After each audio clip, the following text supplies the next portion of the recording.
어젯밤 중국 시안 공장 게시판에 한 줄이 올라왔습니다. 한국 본사 직원은 6억씩 받는다는데 우리는 왜 안 됩니까? 많은 분들이 이렇게 생각하실 겁니다. 한국 노조 파업이야 18일이면 끝나겠지. 그런데 같은 시각 시안과 우시의 1만 명은 이미 같은 답을 내고 있었습니다. 더 무서운 건 그 다음 줄이 어디로 가느냐입니다. 결국 여러분이 매달 붙는 퇴직연금과 자녀 일자리 자리에 6억짜리 청구서가 도착합니다. 자, 그 청구서가 어떤 경로로 깔리는지 함께 파헤쳐 보도록 하겠습니다. 자, 여기서 핵심입니다. 2026년 5월 중국 시안에 있는 삼성전자 공장 게시판에 짧은 글 하나가 올라옵니다. 한국 본사 직원은 6억씩 받는다는데 우리는 왜 안 됩니까? 같은 글은 곧 중국 검색 포털 바이두로 옮겨 붙었어요. 시안에서 시작된 한 줄이 우시, SK하이닉스 공장 게시판까지 같은 날 도착합니다. 여러분, 한 가지 생각해 보세요. 외국 공장에 있는 우리 회사 직원이 한국 본사 동료의 보너스 액수를 어떻게 그렇게 정확하게 알고 있을까요? 답은 의외로 단순합니다. 바이두는 쉽게 말하면요, 중국판 회사 익명 게시판과 검색창이 한자리에 합쳐진 공간이에요. 한국에서 노조가 요구안을 올린 그 시각, 영업이익 15% 명문화라는 한 줄과 1인당 약 6억이라는 환산치가 같이 번역되어 거기에 떠 있었던 거죠. 상식적으로 생각하면 옆집 월급 통장이 우리 집 거실 TV에 띄워져 있는 셈입니다. 그러면 누가 그걸 안 보겠어요? 그런데 더 이상한 장면은 그 다음에 나옵니다. 시안과 우시에서 같은 글이 동시에 번지고 있는데 회사의 첫 반응이 어땠는지 아세요? 삼성전자 측은 확인이 어렵다고 했고 SK하이닉스는 사태를 인지하고 있고 나라별 특성에 맞게 운영 중이라는 말로 톤을 잡습니다. 자, 여기서 한번 멈춰보셔야 합니다. 회사는 왜 인정도 부정도 아닌 부인에 가까운 답부터 꺼냈을까요? 단순히 시간을 벌려는 걸까요? 아니면 인정하는 순간 더 큰 청구서가 굴러오는 자리에 회사가 갇혀 있는 걸까요? 여러분이 지금 가지셔야 할 질문은 딱 하나입니다. 그 한 줄은 왜 하필 지금 올라왔나? 그동안 같은 게시판을 매일 보면서도 입을 닫고 있던 사람들이 이번엔 왜 같은 날 동시에 입을 열었느냐는 거죠. 회사가 왜 부인부터 했는지 정답은 영상 마지막에 정확히 공개해드리겠습니다. 그런데 그 한 줄이 도대체 어떻게 시안과 우시 1만 명을 같은 날 동시에 깨웠을까요? 답은 그 한 줄을 들고 있는 사람들의 자리에, 그리고 그 자리가 한국에서 만드는 것에 비중에 있었습니다. 자, 여기서 한번 멈춰보셔야 합니다. 그 한 줄을 들고 있는 1만 명이 도대체 어떤 자리에 앉아있는 사람들인지 먼저 확인하지 않으면 이 사건의 무게가 손에 잡히질 않거든요. 시안과 우시, 이름은 낯설지만 한국의 메모리 산업이 이 두 도시 위에 절반 가까이 얹혀 있습니다. 먼저 시안 공장입니다. 삼성전자가 해외에 가지고 있는 유일한 낸드 플래시 거점이에요. 다른 곳에는 없어요. 여기 한 곳입니다. 삼성이 자기 손으로 만드는 낸드의 약 40%가 이 공장에서 나옵니다. 채용 인원은 최소 3,000명 이상으로 추정됩니다. 다음은 우시입니다. SK하이닉스가 D램을 만드는 두 개의 다리 중 한쪽이에요. 회사 자체 D램 생산량의 약 절반이 이 도시 한 군데에서 굴러갑니다. 현지 채용 인원은 보도마다 편차가 있지만 약 4,000명에서 7,000명 사이로 잡힙니다. 두 공장의 인원을 합치면 1만 명 안팎이 됩니다. 자, 여기서 한번 정정하고 가겠습니다. 이게 중요해요. 보도 일부가 이 사건을 두고 글로벌 메모리의 40%, 50%가 흔들린다는 식으로 단정하는데요. 이건 정확히 구분해야 합니다. 40%, 50%는 회사 안에서 그 공장이 차지하는 비율이고요. 글로벌 시장 기준으로 보면 시안랜드는 약 12%, 우시디램은 약 13%입니다. 부풀려서 듣지 마시고 정확히 받아드세요. 그런데요, 정확히 12%와 13%로 깎아도 충격은 줄지 않습니다. 두 공장을 합치면 전 세계 메모리의 약 4분의 1이 이 두 도시에서 만들어진다는 뜻이거든요. 쉽게 말하면요, 한국이 만드는 메모리의 4분의 1짜리 책상 한 개가 시안과 우시에 통째로 놓여 있는 셈입니다. 추가로 삼성과 SK하이닉스를 합치면 양사 전체 생산량의 약 40%가 중국 안에서 굴러갑니다. 4분의 1이 아니라 거의 절반입니다. 상식적으로 생각해보세요. 그 책상 위에 앉은 1만 명이 어제 한 줄을 올렸습니다. 한국 본사는 6억인데 우리는 왜 안 됩니까? 이 한 줄이 가진 무게가 이제 보이실 거예요. 단순히 직원 1만 명의 불만이 아니라 한국 메모리 산업의 4분의 1이 앉아있는 자리에서 올라온 청구서거든요. 그런데 정말 무서운 건 따로 있습니다. 그 1만 명이 6억이라는 숫자를 손에 잡을 수 있다고 처음 믿게 된 자리는 사실 한국 본사 안에서 내려진 결정 한 번이었습니다. 자, 여기서 핵심입니다. 시안 직원이 본 6억이라는 숫자, 이게 도대체 어디서 나온 걸까요? 답은 한국 본사 안에 있었습니다. 삼성전자 노조 공동투쟁본부는 2026년 5월 21일부터 18일짜리 총파업을 예고했습니다. 노조가 들고 나온 카드는 두 장입니다.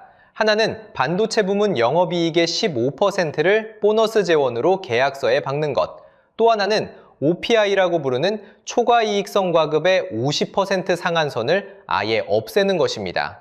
쉽게 말하면요, 회사가 매년 번 돈의 일정 비율을 보너스로 자동 떼어가도록 도장 찍자는 거예요.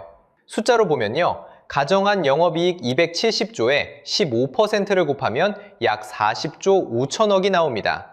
이걸 반도체 DS 부문 직원 약 7만 7천 명으로 나누면 1인당 환산치가 약 6억입니다. 회사가 내민하는 13%, 1인당 약 5.3억입니다. 노조가 처음부터 6억을 달라고 한 게 아니라 요구안을 풀었을 때 나오는 환산치라는 점이 중요합니다. 상식적으로 생각하면 이런 숫자가 회사 안에서만 돌아야 정상이죠. 그런데 그렇지 않았습니다. 한국 본사 직원이 옆자리 동료에게 6억짜리 봉투를 내미는 그림이 인터넷 게시판에 그대로 걸린 셈입니다. 그 게시판이 한국에만 떠 있었으면 모릅니다. 바이두 검색창 한 줄로 시안 책상에서도 우시 책상에서도 같은 시각에 떠 있었습니다. 여러분이 회사 다닌다고 생각해 보세요. 옆자리가 6억 받는다는 글이 게시판에 떠 있다면 어떻게 하시겠어요? 침묵하던 사람도 한 번은 손을 들게 돼 있습니다. 여기에 또 하나의 무게가 얹혔습니다. 18일 파업이 그대로 갈 경우 회사 손실은 보수적 추정으로도 약 18조, 일부 학계는 최대 30조까지 봅니다. 하루에 1조씩 새 나간다는 계산이 깔린 거예요. 결국 한국 본사가 6억짜리 도장 한 번을 망설이는 동안 그 망설임의 청구서가 시안 게시판으로 옮겨 붙은 거예요. 보너스 명문화라는 한 줄이 한국 책상 위에서 끝난 게 아니라 1만 명의 책상 위로 그대로 미끄러진 셈입니다. 그런데 그동안 침묵하던 시안 사람들이 왜 이번엔 입을 열었을까요? 자, 여기서 핵심입니다. 그동안 시안과 우시의 1만 명은 한 번도 단체로 입을 연 적이 없었습니다. 그런데 왜 하필 지금일까요? 답은 숫자에 있습니다. 숫자로 보면요, 삼성전자 한국 본사 직원의 평균 연봉이 약 1억 2천만 원입니다. 같은 해 중국 반도체 업계 평균 연봉은 약 34만 위안, 우리 돈으로 약 6,800만 원이고요. 시안 현지 채용 임금은 월 9천 위안대 수준에 머물러 있습니다. 격차가 약 1.7배에서 1.8배입니다. 그런데 1.7배라는 거리는 사실 그 사람들이 오랫동안 참아온 거리입니다. 도시도 다르고 물가도 다르고 회사 안 직급도 다르니까요. 쉽게 말하면요, 옆집 월급이 우리 집보다 2배 가깝다는 사실은 평소엔 거리감으로 흡수가 됩니다. 그런데 옆집 통장 잔고가 6억이라는 한 줄이 매일 게시판에 뜬다고 생각해 보세요. 그 순간부터 거리는 거리가 아닙니다. 분 단위로 측정되는 박탈감의 청구서가 됩니다. 이걸 경제학에서는 비교 박탈감, Relative Deprivation이라고 부릅니다. 절대적으로 가난한 게 아니라 옆자리와의 비교가 갑자기 손에 잡히는 숫자로 떠오를 때 사람이 처음 입을 여는 자리예요. 그리고 이 박탈감의 다음 책사는 미국에 있습니다. 같은 시각, 미국 텍사스 테일러에서 일하는 엔지니어들의 책상도 같은 산수에 묶여 있습니다. TSMC 애리조나 공장 엔지니어 연봉이 본토인 대만의 1.5배에서 2배 수준입니다. 미국 직원이 같은 잣대를 본사에 들이대는 순간 회사가 짊어질 인건비는 한국에서 중국으로 번진 격차의 몇 배가 됩니다. 한국 책상의 한 줄이 시안 책상에 옮겨 붙은 길은 그대로 테일러 책상에도 깔려 있다는 뜻이에요. 여기서 한번 멈춰 보셔야 합니다. 우시 공장 임금 인상률은 올해 약 4.5%로 잡혀 있습니다. 4.5%는 평년 수준입니다. 그런데 그 4.5% 위에 6억이라는 한 줄이 떨어지면 4.5%는 더 이상 협상카드가 아닙니다. 이게 시안 직원이 그동안 침묵하다던 사람들이라는 점이 핵심입니다. 침묵이 깨진 자리는 다시 닫히지 않습니다. 자, 그렇다면 이 6억 청구서의 산수를 한국 시청자 입장에서 따라가 보겠습니다. 결과는 여러분이 직접 암산해 보실 수 있습니다. 자, 여기서 핵심입니다. 1인당 6억이라는 숫자.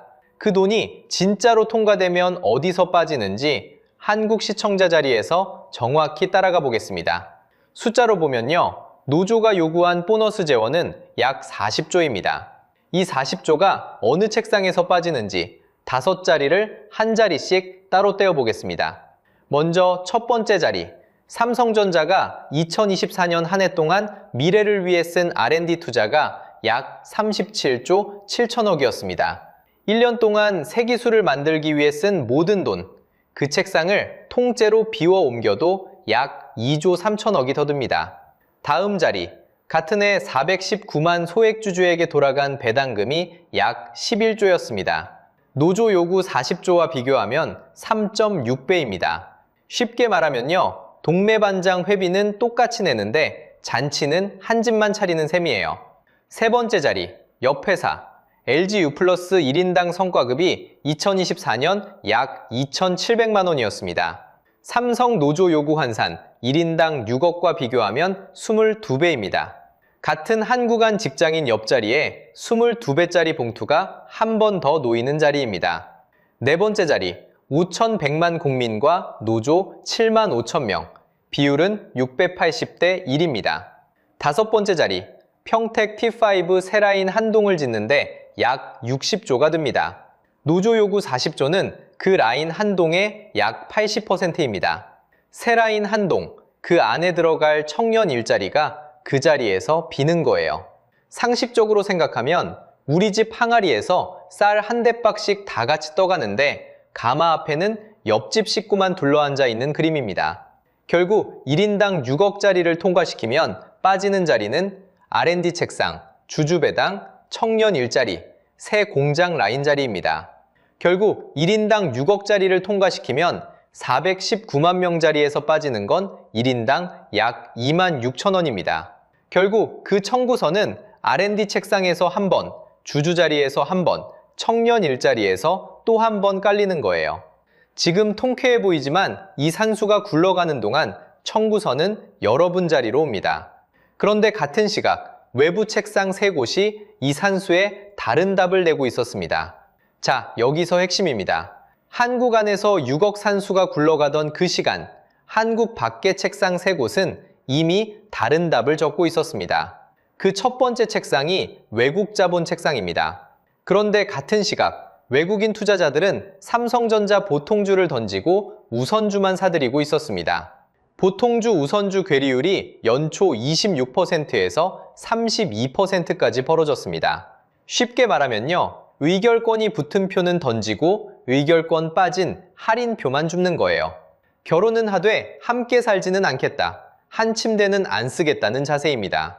경제학에서는 이걸 괴리율, 영어로 디스카운트라고 부르는데요. 같은 회사표인데 의결권 한 장 차이로 30%가 깎인다는 건 그만큼 한국 안의 경영 결정에 발을 빼두겠다는 뜻입니다. 그런데 그 시간에 또 다른 책상이 한국 반도체 위에 새 라벨 한 장을 받고 있었습니다. 외신 책상입니다. 블룸버그가 한국 반도체 분석 모델에 코리안 레이버 리스크, 한국 노동 리스크라는 변수를 5번째 자리에 정식으로 등재했습니다. 미중 무역 마찰, 대만해, 환율, 메모리 사이클, 이 4개 옆자리에 노조가 새 변수로 들어간 거예요.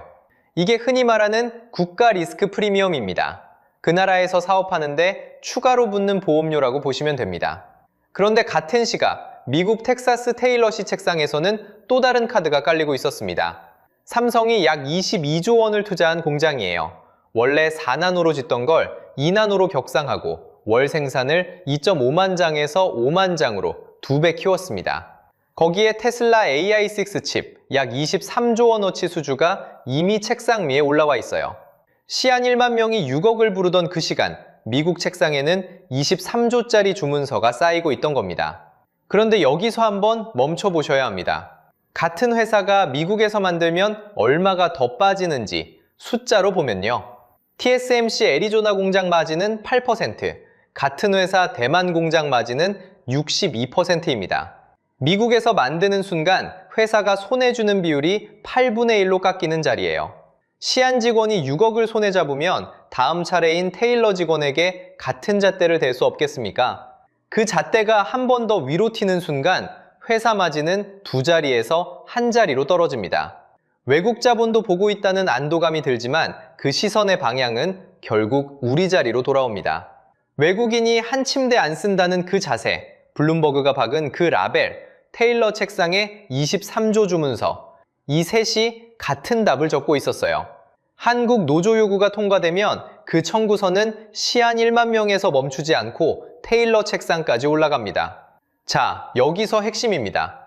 1장에서 제가 한 가지 질문을 던져두고 답을 미뤄두었죠. 회사가 왜 부인부터 했을까요?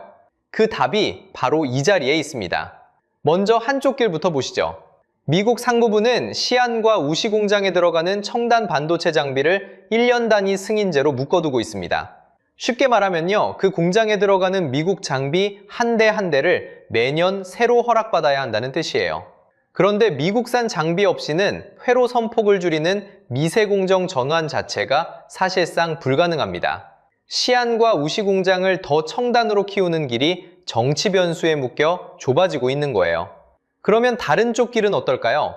중국 정부는 15차 5개년 계획에서 반도체 자금률을 2030년 80%까지 끌어올리겠다고 못 박았습니다. 자금률은 그 나라가 자기 손으로 직접 만들어 쓰는 비율인데요. 2024년 약 33%에서 80%까지. 같은 도시 안에 있는 CXMT가 D램 점유율을 2027년 13.9%까지 가져가겠다고 합니다. YMTC는 낸드에서 2026년 말 15%를 노리고 있어요. CXMT는 자기 D램 라인의 5분의 1을 HBM으로 갈아 끼우는 시도까지 들어갔습니다. 한쪽 길은 좁아지고 다른 길은 깔리고 있는 거죠. 여기서 회사 입장에서 다시 보세요. 시안과 우시 직원의 6억 요구를 인정하는 순간 인건비는 위로 튑니다. 그런데 위로 튀어도 그 공장을 더 첨단으로 키울 수도 없는 자리예요. 경제학에서 이걸 전환비용이라고 부릅니다. 한번 깔 라인을 다른 곳으로 옮기는 데 드는 비용이죠. 미국이 그 비용을 막아두고 중국 안의 진입장벽은 옆 책상에서 빠르게 약해지고 있습니다.